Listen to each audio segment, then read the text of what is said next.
before, afraid of what's in store, but this time I'm ready to go. Break through the laws of man into a foreign land. Hey there, thanks for checking out the video this week. We are in John 18, and we're starting to get into the death of Jesus and getting towards the end of the book of John. And in there, verse 10 really talks about how Peter, and you guys probably know the story, he goes and arresting Jesus, and he takes the sword and he's cutting off the guy's ear. And what stood out for me on that was how, Peter stood up to stand up and stood up for Jesus.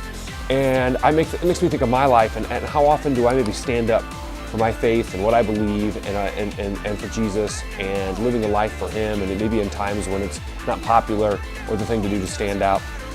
But the other thing is I think too about like social media, and I think we live in the day where a lot of people, whether it's something political, maybe it's something that's religious, maybe it's even something else, they're always a lot of times seeking just to make a point.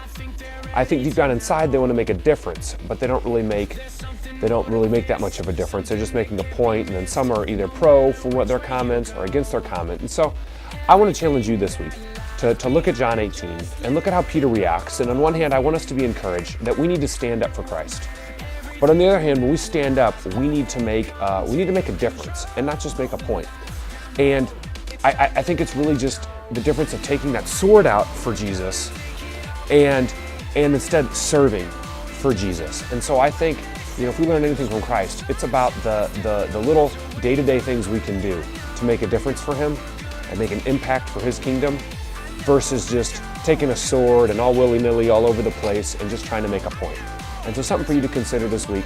I'd love to hear what your thoughts are.